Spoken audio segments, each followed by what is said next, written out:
Hello అండి. అందరికీ నమస్తే అండి. నా పేరు Srimannarayana.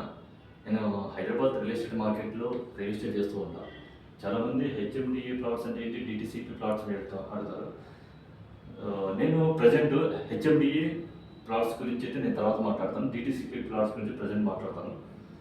DTCP director of town country plan. ఇది హైదరాబాద్ సిటీకి 50 కిలోమీటర్స్ పరిధి దాటితే దాన్ని డీటీసీపీ ప్లాట్స్ అంటారు. సో, ఆ డీటీసీపీ ప్లాట్స్‌లో ఎవరైనా ప్లాట్స్ కొనుక్కోవాలన్నా దాని రూల్స్ అండ్ రెగ్యులేషన్ ఏంటో నేను చెప్తాను మీకు. అందులో వచ్చేసి లేఅవుట్ అప్రూవల్ ఉందా లేదా? ఆ వెంచర్‌కి ఎవరైతే ప్లాట్స్ ఇస్తుందో దానికి సంబంధించి దానికి అప్రూవల్ ఉందా లేదా? ఆ అప్రూవల్ ఉందో లేదో మీకు ఎలా తెలుస్తుందంటే టీజీ బీపాస్ తెలంగాణ బీపాస్ అనేది వెబ్‌సైట్ ఉంటుంది. ఆ వెబ్‌సైట్‌లో లేఅవుట్ పర్మిషన్ నెంబర్ ఇస్తాడు. పర్మిషన్ నెంబర్ డీటీసీపీ వాళ్ళు అప్రూవల్ చేసిన దానికి ఒక పర్మిషన్ నెంబర్ ఇస్తారు. Layout permission number.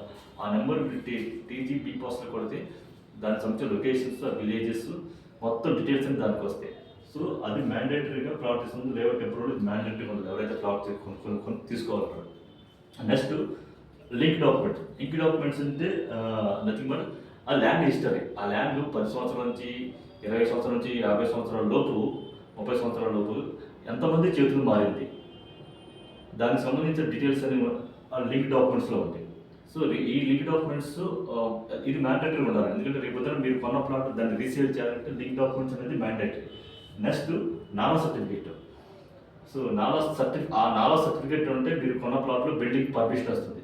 ఎందుకంటే టీటీసీపీ ప్లాట్స్ అంటే హైదరాబాద్కి 50 కిలోమీటర్స్ కాబట్టి ఖచ్చితంగా అది వ్యవసాయ భూములని ల్యాండ్ తీసుకొని వాటిని నాలాగా కన్వర్ట్ చేసుకుని మన గవర్నమెంట్ పర్మిషన్ తీసుకుని దాన్ని వెంచర్ వేస్తూ ఉంటారు. సో అది వేసినప్పుడు నాలా సర్టిఫికేట్ అనేది మ్యాండేటరీ. అది ఉంటేనే మన బిల్డింగ్ పర్మిషన్ వస్తుంది. Next EC certificate, encumbrance certificate. ఇది కూడా మ్యాండేటరీగా ఉంటుంది. మనం డీటీసీపీకి మ్యాండేటరీగా తీసుకోవాలి. ఇది ఈసీ సర్టిఫికేట్ దేనికి వస్తుంది? ఆ ల్యాండ్లో దానికి సంబంధించిన ఓనర్ ఏదైనా డిఫాల్ట్గా లోన్ తీసుకుని కొట్టాడా లేదా, అవి దానికి సంబంధించిన డీటెయిల్స్ అన్ని పర్ఫెక్ట్గా ఉన్నాయా, ఏదైనా ఉన్నాయా, అది దానికి సంబంధించినది ఈసీ సర్టిఫికేట్. అది నెక్స్ట్ వచ్చేసి అది రిస్ట్రిక్షన్ జోన్. రిస్ట్రిక్షన్ జోన్ అంటే దగ్గరలో ఎయిర్పోర్ట్ దగ్గరలో ఏమైనా ఉన్నాయా, అంటే చెరువులకి ఆనుకుని ఏమైనా ఉన్నాయా. సో అలాంటిగా ఉన్నప్పుడు డీటీసీపీ అనేది అప్రూవల్ చేయదు. అది రిస్ట్రిక్షన్ జోన్లో ఉందా లేదా అది కరెక్ట్గా మీరు చూసుకోవాలి సరౌండింగ్స్లో. నెక్స్ట్ వచ్చేసి ఆ రోడ్ కనెక్టివిటీ. ఎవరైనా సరే డీటీసీపీ ప్లాట్స్ వెంచర్లో దానికి అప్రోచబుల్ రోడ్స్ అనేది మినిమం 40 ఫీట్స్ ఉండాలండి.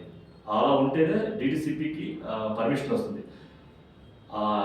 లేఅవుట్ లేఅవుట్ వేసిన తర్వాత లేఅవుట్లో ఇంటర్నల్ రోడ్స్ అనేది మినిమం 33 ఫీట్ ఉండాలి. అప్రోచబుల్ రోడ్స్ 40 ఫీట్స్ ఉండాలి. ఇంకోటి ఆ లేఅవుట్ లో మినిమం 30% వచ్చేసి ఇన్ఫ్రాస్ట్రక్చర్ వదిలేయాలి. 70% మనం ప్రాప్ చేసుకోవాలి. ఆ 70%లో 15% అనేది గవర్నమెంట్కి మనం మార్టిగేజ్ చేయాలి. ఎందుకు మార్టిగేజ్ చేయాలంటే ఒకవేళ డెవలపర్ ప్లాట్లన్నీ అమ్మేసి వెళ్ళిపోయాడు, అందులో రోడ్స్ కానీ డ్రైనేజ్ కానీ ఎలక్ట్రిక్ పోల్స్ కానీ పార్క్స్ కానీ డెవలప్మెంట్ చేయకపోతే అప్పుడు ఏం చేస్తుందంటే గవర్నమెంట్ అతను ఆల్రెడీ మార్టిగేజ్ పెట్టున్నారు కాబట్టి ఆ ప్లాట్లన్నీ ఇక్కడ ఈ వెంచర్ని డెవలప్మెంట్ చేస్తారు. జనరల్గా ఏంటంటే అందరూ ఇప్పుడు మార్టిగేజ్ పెట్టిన తర్వాత ఖచ్చితంగా డెవలప్మెంట్ చేస్తున్నారు. వన్స్ డెవలప్మెంట్ అన్ని క్లియర్గా అయితే అప్పుడు గవర్నమెంట్ రెవెన్యూ 15% మార్టిగేజ్ రిలీజ్ చేస్తుంది. So next layout plan.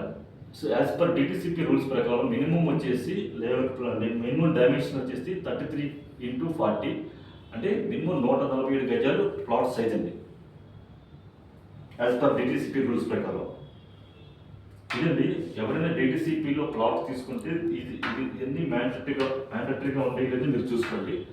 So మా వీడియో నచ్చిందంటే మాత్రం కొంచెం లైక్ చేయండి. Thank you sir.